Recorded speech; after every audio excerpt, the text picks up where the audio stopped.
Olá, abençoados! Graça e paz! Bem-vindos ao canal da Graça Pura. Eu me chamo André Pimentel, por isso que eu falo, queridos, vem pra graça que eu te explico.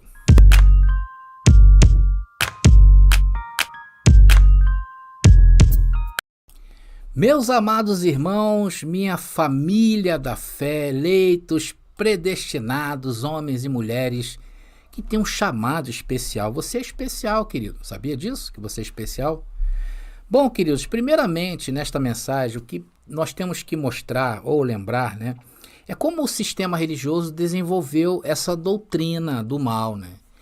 Isso é a raiz do problema. Aqui é onde aconteceu o mal, né? Que foi no âmbito espiritual, ou seja, uma espiritualização do bem e do mal.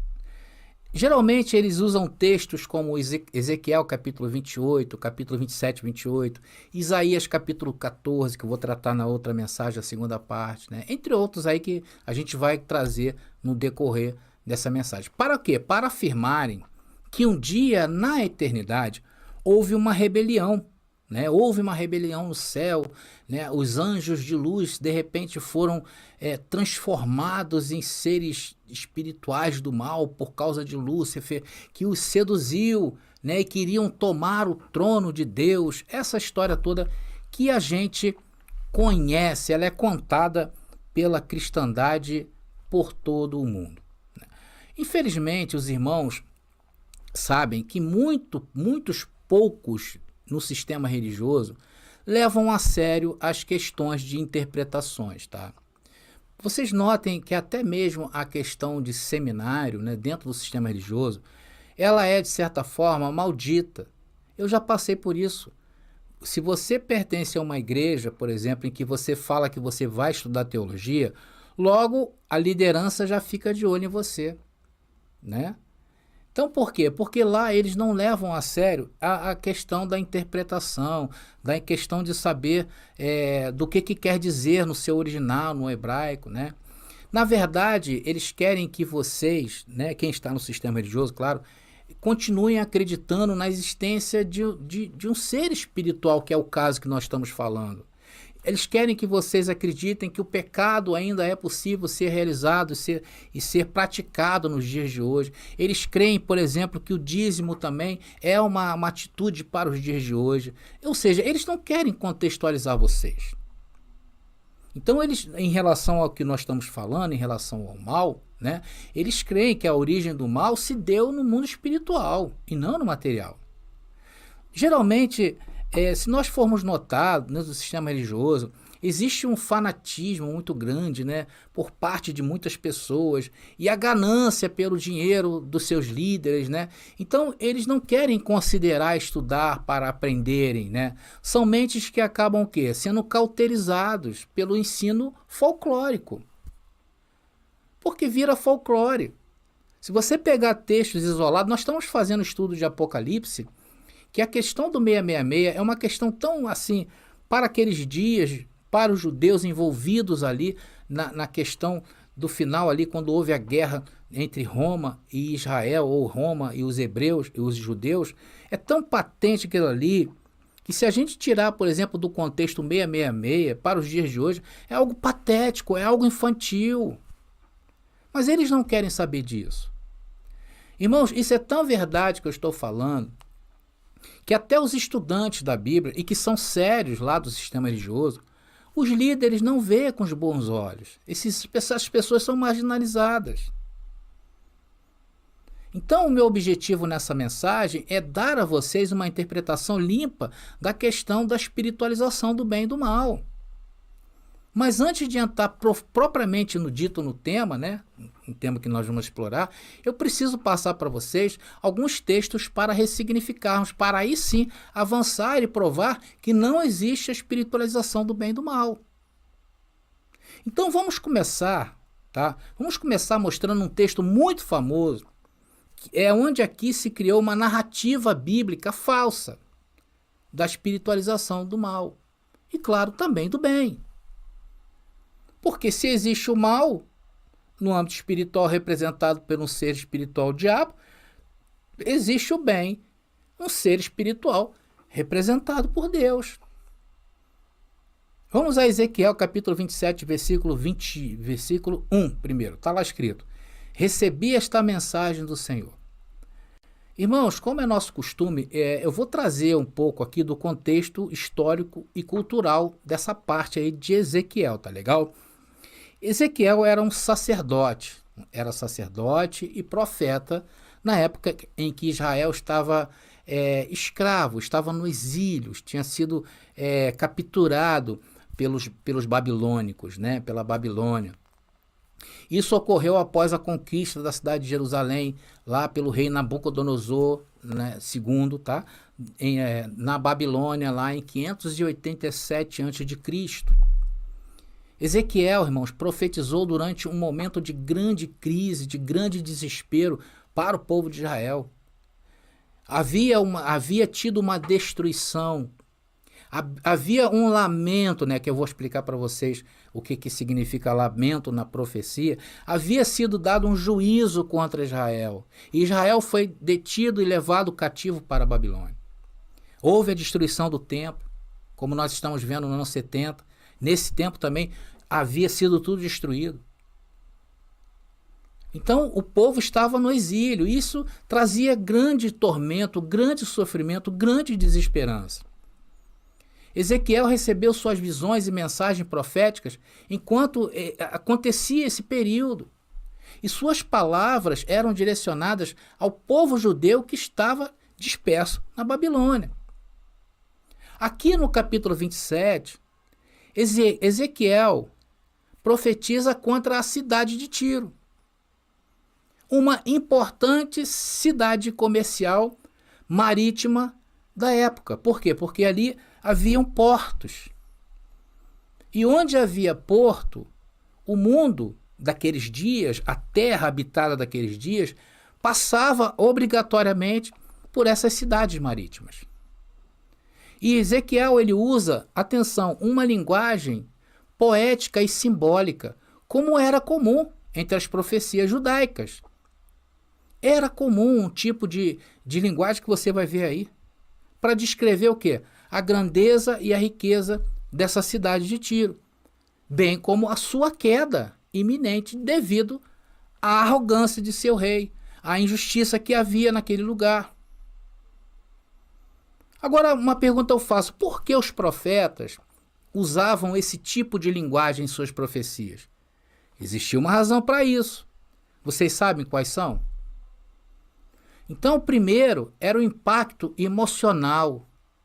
Porque este tipo de linguagem que na profecia vocês vão ver quando nós entrarmos nela, ela tinha essa linguagem simbólica e poética porque ela tem o poder de despertar emoções. Porque a ideia aqui era alcançar os corações e mentes daquelas pessoas. Então o primeiro fato era esse. Era para causar impacto emocional. O segundo era para trazer a memória. Era para ficar memorizado. Geralmente esse tipo de linguagem profética é mais fácil para lembrar. E um detalhe importante, eu destaco aqui: a população daqueles dias tinha pouco ou nenhum acesso à escrita. Então as profecias precisavam ser carregadas de forte impacto emocional para que as pessoas memorizassem e pudessem transmiti-la. Então era preciso criar dentro do imaginário daquelas pessoas. Elas não tinham, por exemplo, um celular com gravador que pudessem gravar e repassar, como nós estamos fazendo aqui. O terceiro, acesso a um significado mais profundo, usando os tipos de quê? De simbologia ou poesia. E aí, as profecias judaicas, elas eram carregadas da simbologia judaica. As profecias babilônicas eram carregadas de simbologia babilônica. Se você não entender isto naqueles dias e trazer esse simbolismo para cá, está errado. Então, era mais fácil de se memorizar, ou seja, atendia às questões profundamente judaicas, no caso que nós estamos falando aqui, e verdades das revelações que Deus queria falar, revelações divinas. Em quarto lugar, por que usavam-se essa linguagem? por causa, era uma proteção contra a perseguição. Irmãos, em alguns períodos da história de Israel, os profetas eram perseguidos e mortos. E muitos sofriam resistência em suas mensagens. Jesus falou isso lá em Mateus capítulo 36, não é verdade? Quantos profetas foram mortos por Jerusalém que Deus enviou, que ele enviou? Então, o uso dessa linguagem simbólica, se nós temos que entender isso, permitia que eles transmitissem suas críticas e advertências de formas mais sutis e menos suscetíveis a represálias. Por isso que ela tinha esse tom enigmático. Por estas razões, os profetas usavam esse tipo de argumento em suas profecias, e isso, infelizmente, trouxe resultados ruins para os dias de hoje. Não por causa deles, mas por causa do que eu já expliquei a vocês. O sistema religioso não quer se desagarrar do folclore. Eles querem ficar agarrados no folclore. Por quê? Porque é mais fácil de quê? Manipular. Então, devido à falta de análise bíblica, começaram o quê? A interpretar estas profecias para os dias de hoje. E detalhe, usurpando o seu significado. E um deles está aí, Ezequiel capítulo 27, onde se acredita o quê? Que aqui houve uma rebelião no céu, irmãos. Vocês vão ver que não. Se você ler textualmente, vocês vão ver que realmente, se você ler friamente a letra, você vai pensar que ali era um anjo, um querubim, eu vou falar sobre isso. Onde houve, eles falam da espiritualização do mal. Então, abençoado, em primeiro lugar, essa profecia de Ezequiel capítulo 27 veio para a cidade de Tiro. Tá? Ela foi direcionada a Tiro. Era uma cidade que havia perto lá da Babilônia. Em segundo lugar, essa profecia foi dirigida para o príncipe de Tiro, um homem, filho de um rei, o rei de Tiro, que é a terceira pessoa. Então essa profecia ela tinha uma direção. Veja Ezequiel capítulo 27, versículo 2. Filho do homem, entoe um cântico fúnebre para Tiro. Então Ezequiel estava recebendo a profecia de Deus e diz, olha, haverá... O que Ezequiel está dizendo aí? Que haverá destruição, haverá morte. Essa palavra cântico fúnebre significa o quê? Que a situação de Tiro seria tão grave que mereceria um lamento fúnebre, como se a cidade estivesse enfrentando uma morte simbólica. Então, pela tradição judaica, atenção, tradição judaica, todas as vezes que uma profecia continha essa indicação, significava que haveria morte e destruição, como em Amós, capítulo 5, versículo 1 e 2, como em Jeremias, capítulo 9, versículo 17 e 22, e muitas outras referências bíblicas que eu poderia passar para vocês. Então, o primeiro cântico fúnebre, já que são três, né, os destinatários dessa profecia, então o primeiro cântico fúnebre foi contra o quê? A cidade de Tiro. E todo o capítulo 27 trata desta lamentação, deste juízo de Deus, deste cântico fúnebre. E esta cidade, conforme eu falei, por ser um grande centro do mundo daqueles dias, porque era uma ilha, né, e havia um porto muito importante, parava sobre ela o quê? Todos os tipos de obras da carne, todos os tipos de promiscuidade. Todas as cidades portuárias, inclusive nos dias de hoje, ela é um local pesado. Havia assassinatos, né? Um total desrespeito ao ser humano havia em Tiro. E o rei não estava incomodado com isso. O rei queria ganhar mais e mais, e você vai entender isso. O rei era um comerciante. Foi por isso que veio a sua destruição, por conta do quê? Da sua arrogância, da sua injustiça, de seus pecados. Então a primeira lamentação foi contra a cidade. A segunda lamentação foi contra o príncipe, contra o filho do rei, que é uma pessoa, irmão. Veja bem, Ezequiel capítulo 28, versículo 1 e 2, eu não vou ler. Está ali, ó, filho do homem, transmita o quê? Ao príncipe de Tiro. Então eu estou contextualizando vocês daquilo que está escrito, trazendo um entendimento completo sobre aqueles dias e o que estava acontecendo. Então, essa profecia, ela foi direcionada a um homem, a um príncipe, a um rei, e não a um ser espiritual. Isso não é incrível? O sistema fala isso. O sistema tem coragem de contextualizar as pessoas aí? Claro que não tem. Irmãos, a Bíblia não aponta para o nome desse príncipe, tá? Porém, entendemos que este ser, um homem e não um ser espiritual, era filho de um rei chamado Etbaal III. Irmãos, o que eu estou falando desse rei, do rei de Tiro, não é uma unanimidade entre os estudantes da Bíblia. Mas alguns acreditam que esse rei de Tiro era Etbaal III. Porque diz a profecia, transmita ao príncipe de Tiro esta mensagem do Senhor soberano. Em seu grande orgulho você diz, sou um Deus, sento-me num trono divino no coração do mar. Mas você é apenas homem, olha aí. Você é apenas o quê? Homem, e não Deus, embora se considere sábio como um. Então este homem, o príncipe, era um homem orgulhoso, né? Era como o pai. Ostentava esse grande centro comercial do mundo. E aqui vemos o que? A sua alta exaltação. E Deus anuncia o que? O seu lamento, o seu cântico fúnebre, a sua destruição. Então definimos que, por enquanto, não há nenhum contexto espiritual para que possamos dizer que aqui se trata de Satanás, diabo, antiga serpente, como seja lá como o sistema religioso diz. E todo príncipe, irmãos, tem um pai que é o rei. Isso é uma lógica. Então, abençoado, aqui também fazem uma alusão a Adão e não tem nada a ver. Muitos gostam de explorar isso aí, essa interpretação, que era Adão, né? Que ele caiu por terra. Se formos assim romantizar, irmãos, todos são filhos de Adão, né? O Adão representa a carne. Então a segunda profecia foi contra o príncipe de Tiro, um homem, que era um homem, como diz o texto. Mas você é apenas um homem. Isso é o contexto, meus irmãos. O que fugir disto, devemos o quê? Fugir. Entender, irmão. Nós precisamos entender isto.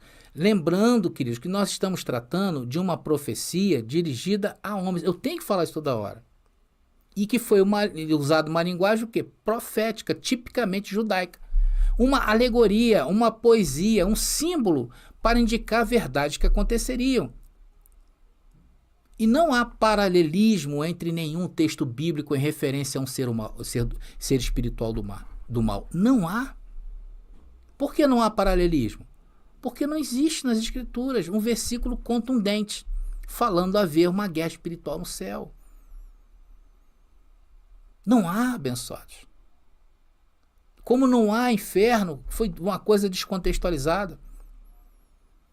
Porque se formos tratar desta profecia assim literalmente, como impõe o sistema religioso, teremos que levar em conta todas as profecias judaicas. E aí, meu irmão, vai entrar a cosmologia hebraica, e aí é um problema. É igual, por exemplo, aquela parábola que fala sobre o rico, né, e o pobre, o Lázaro, que as pessoas interpretam aquilo ali como uma coisa literal, que é o inferno realmente. Se nós formos levar em consideração a literalidade de uma parábola, teremos que levar todas. Se nós formos levar em consideração a literalidade de uma profecia, teremos que levar todas. Estão entendendo, abençoado? Vamos agora à terceira interpretação, ou lamentação, né? O terceiro destinatário desse cântico fúnebre. E é daqui que o sistema religioso tira toda a interpretação sobre um ser que manifestou o mal no mundo espiritual. E se nós, irmãos, conseguirmos provar que o mal e o bem só se dá no âmbito da matéria, acabamos de uma vez por todas com essa ideia de Satanás e diabo na mente das pessoas. Irmãos, a interpretação deles é totalmente nefasta, é totalmente sem contexto. Não há contexto nenhum. Eu sempre ouvia falar dessa passagem no sistema religioso, mas nunca ouvi o seu contexto. Eu fiquei 25 anos lá. Nunca ouvi, irmãos. Por quê? Porque eles preferem deixar como está. Eles agem aonde? Na ignorância. Eles receberam esse ensino assim distorcido e continuam repassando. Então, partindo desse princípio, aqui o sistema religioso sai traçando linhas, né? Pega e faz tipo assim, um puxadinho, como eu falei ontem, né? Na mensagem do Apocalipse. Eles vão fazendo um puxadinho.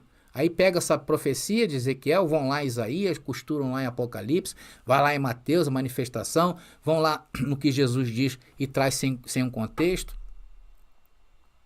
E aí vão fazendo o quê? Atropelando as pessoas no entendimento. Lá em Ezequiel capítulo 28, versículo 12, vamos ler? Começa a terceira lamentação contra o rei. Filho do homem, entoe este cântico fúnebre para o rei de Tiro. Transmita-lhe a seguinte mensagem do Senhor soberano.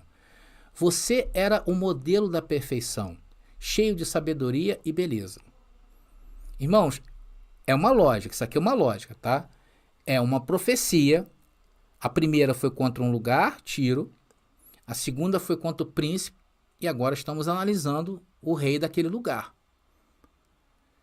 Todos estão sobre um canto fúnebre. Todos estão sobre um juízo. Então a ideia do rei é disposta nessa profecia. A ideia de rei, né? Aí está dizendo o quê? Você era o modelo da perfeição, cheio de sabedoria e beleza. Um homem que teve o seu reinado passado por um momento de aprovação e agora está passando por um momento de desaprovação. E este tipo de linguagem, mais uma vez, irmãos, eu quero falar para vocês, é recorrente dentro das profecias judaicas. Veja o sonho de José, por exemplo. Não mostrava nos sonhos que as estrelas, o sol e a lua se curvaram para José? Mas na realidade, o que aconteceu no mundo físico, ninguém se ajoelhou para José. Ninguém adorou José. Isso se cumpriu mais tarde. Por quê? Porque José foi responsável por salvar a sua família. José era o quê? Era o perfeito. José era o quê? Modelo de perfeição e cheio de sabedoria. Querem ver uma referência que podemos trazer esse tipo de verbologia usada em Ezequiel capítulo 28? É Salmo 45. Vamos ler. Salmos 45, versículos 2, 3 e 6. Diz: Tu és o mais belo de todos. Palavras graciosas fluem dos teus lábios. Sim, Deus te abençoou para sempre. Põe tua espada à cintura, ó poderoso guerreiro. Tu és glorioso e majestoso. Teu trono, ó Deus, permanece para todo sempre. Tu governas com cetro de justiça. Aí está se referindo a um rei. Muitos apontam aqui que esse salmo se refira ao Messias, mas tudo bem, pode se referir também ao Messias. Mas fala o quê? Da linguagem, estou mostrando a linguagem para vocês, usada pelos hebreus em seus escritos. Descubra a verdade com o lançamento do livro revolucionário Apocalipse, a verdade revelada, de André Pimentel. A primeira obra de interpretação preterista completa na língua portuguesa e que desafia séculos de interpretações, revelando que os mistérios profetizados já se cumpriram no ano de 70 depois de Cristo. Não é apenas um livro, é uma jornada transformadora que redefinirá sua visão sobre a história e a fé.